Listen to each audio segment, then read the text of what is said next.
वक्ताओं की अगली कड़ी में मैं बुलाना चाहूंगा हमारे बीच में उपस्थित हैं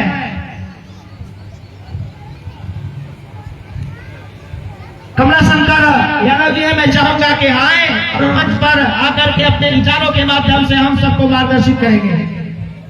और समय बहुत कम है, इसी समय में हम सबको मार्गदर्शित करेंगे कमला शंकर यादव जी।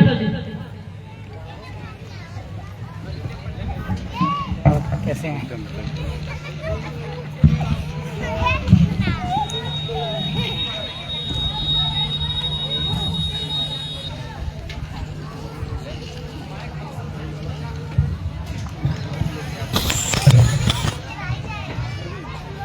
बहुत बहुत धन्यवाद कुशल संचालन कर रहे संचालक महोदय। सबसे पहले हम करुणा के सागर तथागत गौतम बुद्ध जी के चरणों में श्रद्धासुमन अर्पित करते हुए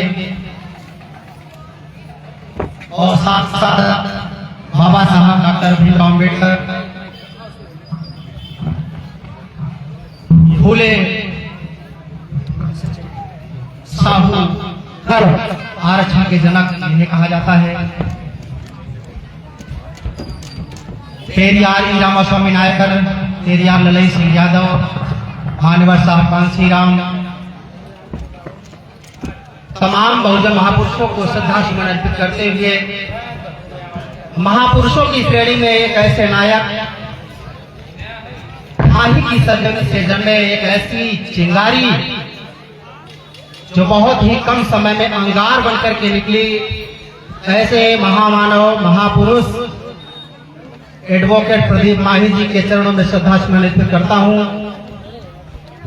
और साथ ही साथ मंच पर उपस्थित समस्त विशिष्ट अतिथि वक्ता महोदय, आप सभी का हार्दिक अभिवादन करते हुए मंच के समक्ष माताएं, बुजुर्गों, बहने, नन्हे मुन्ने भाई बहन, युवा साथियों और विशेष आभार मीडिया बंधुओं का इस कार्यक्रम में शामिल होने के लिए आपका हम हार्दिक स्वागत, अभिनंदन और वंदन करते हैं।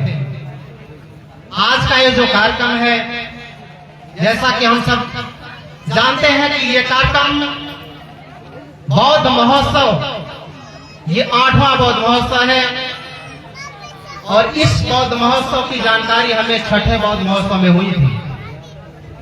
जिस समय प्रदीप भाई इस धरती पर थे, उस समय में 6ठे बौद्ध महोत्सव में शामिल हुआ था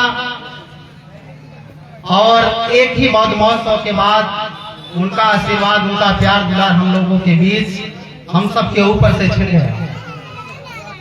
आज का जो विषय है, दो मुख्य विषयों में हम वक्तागण की अधिकता होने के कारण हम केवल एक बिंदुओं पर या एक विषय पर चर्चा करने की कोशिश करेंगे, क्योंकि विचार ऐसी रीढ़ होते हैं कि विचार कभी मरते नहीं है। आज प्रदीप भाई हम सबके बीच नहीं है। जो प्रथम विषय है कि क्या प्रदीप माही जो ऐसी चिंगारी निकाल करके गए, एक ऐसा अंगार बना, एक ऐसी ज्वाला उठी माही की धरती पर कौंधिया और ब्लॉक के अंतर्गत, क्या वो चिंगारी उनके रहते और न रहते, क्या वो आज हम सबके बीच नहीं है, तो उनका जो क्रांति है, उनका जो कारमा है, क्या ये आने वाले समय में स्थगित हो जाएगा या रुक जाएगा, या इसको बढ़ाने के लिए हम सब एकजुट होंगे, एक साथ होंगे और उनके मिशन को पूरा करेंगे। ये जो विषय हम इसी विषय पर चर्चा करना चाहते हैं।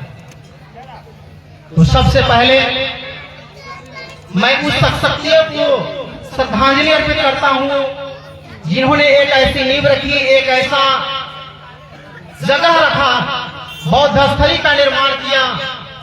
आज हम सबके बीच नहीं है, लेकिन उनकी सोच को देखिए कि उनकी सोच क्या थी। जहां हम सब अपने घरों मकानों के लिए परेशान हैं, अपने खुद के विकास के लिए परेशान हैं, वहां पर मान्यवर साहब कांसी राम की मूर्ति स्थापित करना, बाबा साहब डॉक्टर भीमराव अम्बेडकर की मूर्ति को स्थापित करना, वीरांगना उल्ला देवी पासी जी की मूर्ति को स्थापित करना और तथागत गौतम बुद्ध जी की मूर्ति को स्थापित करना कोई बहुत आसान काम और बहुत सरल काम नहीं था। जहां एक और पाखंड दिन प्रतिदिन, जहां हम कहें कि पढ़ते जा रहे हैं, हम लोग बढ़ते जा रहे हैं, हमें तो नहीं लगता कि आने वाली पीढ़ी पढ़ करके आगे बढ़ रही है। हमको तो चिंता इस बात की होती है कि हम जितना पढ़ते हुए जा रहे हैं उतना ही हम दलदल में पाखंड की तरफ हम धंसते जा रहे हैं। पढ़ाई का असली मतलब जो होना चाहिए था वो नहीं हो पा रहा है। जो व्यक्ति 14 अप्रैल के दिन जय भीम का नारा करते हैं, हमने उन्हीं को देखा है तमाम मंदिरों के सामने मत्था टेकते हुए, तमाम ऐसे ऐसे आयोजनों में शिरकत करते हुए जहां शायद जाना नहीं, क्योंकि अगर आप ऐसे कार्यक्रमों में आते हैं तो इसका मतलब आप ऐसे कार्यक्रमों का बढ़ावा देते हैं, और अगर आप उन कार्यक्रमों में जाते हैं तो हमारे नजरिए से आप उन कार्यक्रमों को बढ़ावा देते हैं। आपकी उपस्थिति ही आपकी दिशा को तय कर देती है कि आप करना क्या चाहते हैं। आज जरूरत ऐसी है कि हमको एक नाव पर रहने की जरूरत है। या तो हम आस्तिक हो या तो हम नास्तिक हो। नास्तिक का मतलब होता है वास्तविक। नास्तिक एक वास्तविक विचारधारा है, एक बौद्धिक विचारधारा है, जहां तक हम किसी धर्म की बात नहीं करते। लेकिन मुझे जहां तक बात है कि जो बौद्धिक या बौद्ध महोत्सव हो रहा है, ये बुद्धि का सम्मेलन हो रहा है, ये बुद्धि का महासमागम हो रहा है। यहाँ बुद्धि की बात होनी चाहिए, विवेक की होनी चाहिए, तर्क की होनी चाहिए, विज्ञान की होनी चाहिए। और आज हम सब पढ़ते हुए लिखते हुए भी कहीं न कहीं पाखंड की ओर ऐसे दलदलों में फंसते जा रहे हैं जहां से निकलना नामुमकिन लग रहा है हमको। हम कहते हैं कि हमारा समाज पढ़ रहा है, लिख रहा है।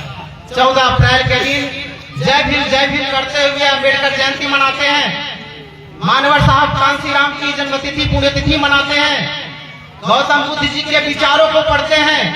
लेकिन जब तक हम पढ़ते हुए उनके आदर्शों पर चलने का काम नहीं करेंगे, तब तक हमारे महापुरुषों के सपनों का भारत नहीं बन सकता। हमें पाखंड को दूर करना है, हम दूसरों को ना सिखाएं। जैसा कि अभी उद्घाटक महोदय आदरणीय पूजनीय दादाजी एक बहुत प्यारी बात बोले कि अभी हाल ही में दीपावली का त्योहार बीता है और वहां पर सब घरों में लगभग सूपा पीटा गया। ये सब पाखंडवाद की जड़ी इतनी गहरी हो चुकी है कि कहीं न कहीं अगर हम पूरे घर में केवल हम शिक्षित हैं, हम उसका विरोध करते हैं, तो अभी भी इतनी जड़ें मजबूत है पाखंडवाद की कि हमारी माताएं, हमारी बहनें आज भी सूपा पीटने के लिए तैयार हो जाती हैं 4 बजे भोर। तो पाखंड हम अगर जागरूक हो गए हैं तो जरूरत है आज अपने पूरे परिवार को जागरूक करने की।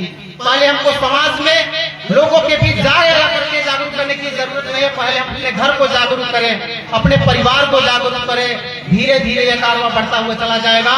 और ये जो कार्यक्रम बौद्ध महोत्सव किया जा रहा है, ये बुद्धि का महोत्सव है। हम लोगों ने देखा कि प्रदीप माहित जी का जो व्यवहार था, उनकी वाणी में जो मिठास था, मिलने का जो अंदाज था, शायद ही हमको बहुत कम व्यक्तियों में मिलता है। हमारी पहली मुलाकात जब प्रदीप माही से हुई तो मैं उनको जानता तक नहीं था। मैंने एक कार्यक्रम रखा था, प्रयाग जन सेवा समिति का उद्घाटन हो रहा था और मैंने भीरपुर पुलिस चौकी में वहां के चौकी इंचार्ज को आमंत्रित किया था मुख्य अतिथि के लिए। और उन्होंने मेरा नंबर जब देखा और मेरे बारे में जानकारी किया होगा तो वो मुख्य अतिथि तक फीता काटने तक मेरे कार्यक्रम का नहीं आए। जबकि ये जन कल्याण का मंच था, कोई राजनीतिक मंच नहीं था। तभी मेरा एक छोटा सा साथी अंकुश प्रजापति ने बताया कि एक बहुत तेज तर्राक, बहुत क्रांतिकारी साथी प्रदीप माही जी है, कहिए तो हम उनको बुला दे और इस कार्यक्रम का फीता काट करके इसका उद्घाटन करें। जाकर बिल्कुल तुरंत बुलाइए। 1 घंटे के अंदर प्रदीप माही जी का आगमन होता है। हम पहली बार जिंदगी में उनसे मिले हुए थे। जब हमने उनको देखा, वो फीता काट करके आए, उद्घाटन नहीं कर, कार्यक्रम का बहुत कुशल संचालन हुआ। उस दिन से मैंने ये देख लिया कि ये व्यक्ति जो है आगे चल करके कहीं न कहीं सामाजिक पुरोधा बनने वाला है। लेकिन होना कुछ और था, मंजूर कुछ और था, लेकिन इतनी कम उम्र में इतना बड़ा सामाजिक परिवर्तन, इतनी बड़ी सामाजिक व्यवस्था तय करके जाएंगे ऐसा नहीं मालूम था। अगर आज हम सबके बीच होते तो शायद क्षेत्र की दशा दुर्दशा इस तरीके से ना होती, क्योंकि जो महापुरुष रहते हैं तो जीवन पर्यंत वो रुकने का काम नहीं करते हैं। जब तक उनकी जिंदगी रहती है, जब तक वो जमीन पर मौजूद होते हैं, हम सबको हमेशा जागृत करने का काम करते हैं। आज जरूरत है हमको दो नाव पर पैर रखने की नहीं, आज जरूरत है या तो आस्तिक या तो नास्तिक, यानी वास्तविक विचारधारा पर चलने की है। लेकिन समाज में ऐसी कुरीतियां हैं जहां हम एक और पाखंड को नहीं छोड़ पा रहे हैं तो दूसरी तरफ पाखंड को गलत भी बता रहे हैं। हर व्यक्ति जानता है कि ये चीज गलत है। बौद्धिक मंच है, इसलिए मैं बुद्धि की बात करना चाहता हूं। हम जो कुछ बोलते हैं, हमको जो कुछ करना है, सब राजनीति तय करती है। ये हम अपने विचारों से कहते हैं कि राजनीति एक ऐसा चाबी है जिससे हर एक दरवाजे खुलते हैं, हर एक ताला खुलता है।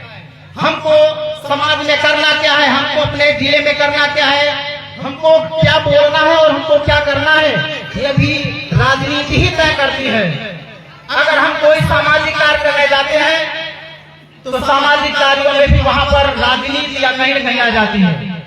अगर हम विद्यालय चलाते हैं या फिर हम कोई सामाजिक कार्य करते हैं, हम कोई जागरूकता का काम करेंगे, उसके पीछे तुरंत हमारे चाहने वाले और हमारे विरोधी दोनों लोग लग जाएंगे। और राजनीति का सहारा लेकर के जहां हमारे चाहने वाले हमको आगे बढ़ाने का काम करेंगे, वही हमारे जो न चाहने वाले लोग हैं, हमारे प्रतिद्वंदी समझ सकते हैं, वो हमारे पीछे राजनीति के तहत हमारे पीछे लग जाएंगे।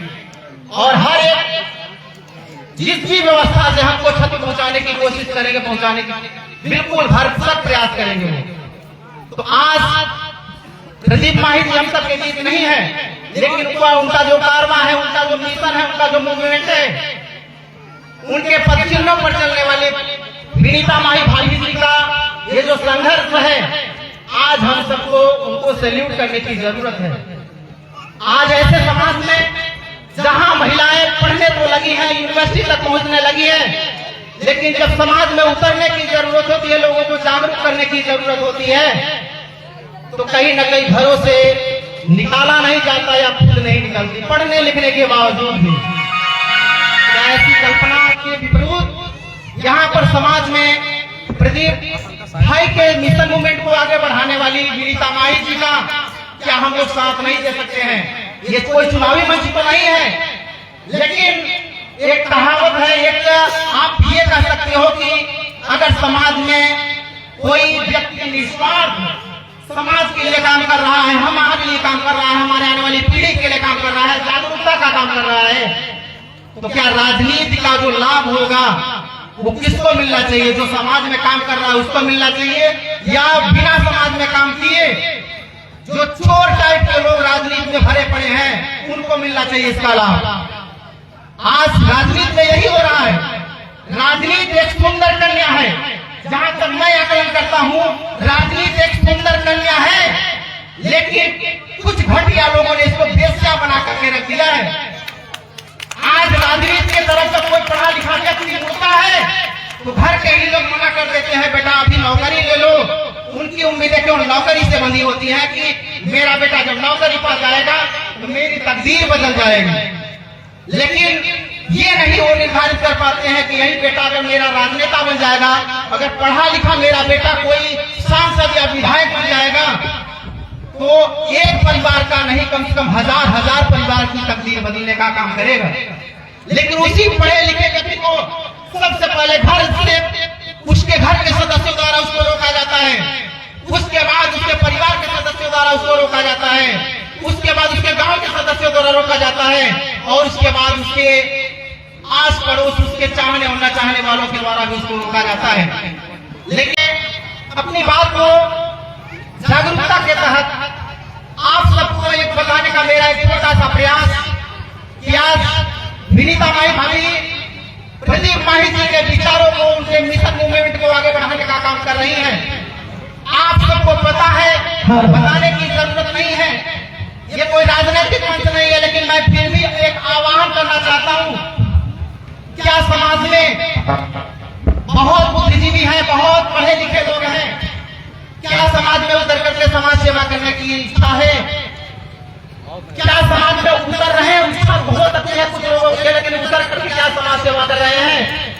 लोगों को जगाने का काम, लोगों की सेवा करना, लोगों को जगाने का काम हर सबके बस की बात नहीं होती है। लेकिन एक विनती आप सबसे जरूर है, बौद्धिक मंच है, लेकिन फिर भी आपसे एक आग्रह करना चाहूंगा कि जो विषय हमारा है, एडवोकेट प्रदीप माही जी के मिशन मूवमेंट को आगे बढ़ाने वाली विनीता माई भाभी, जो कि आने वाले पंचायत चुनाव में 2026 में जिला पंचायत की प्रत्याशी है, ये आप सबको पता है। ये कोई बताने की बड़ी बात नहीं है, आप सबको जानकारी भी है।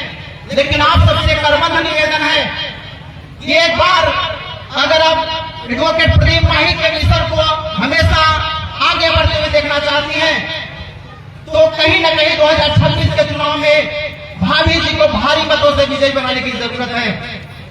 मैं इतना तक संकल्पित हूँ, आने वाले 26 के चुनाव में दिन रात एक करूंगा, तन मन धन से जितना सपोर्ट हो सकेगा उतना सपोर्ट करके मैं तो अपने समाज के लोगों से अपील करूंगा कि हो सके तो निर्दलीय जिता दीजिए, हो सके तो बिल्कुल कोई प्रत्याशी ही न खड़ा हो।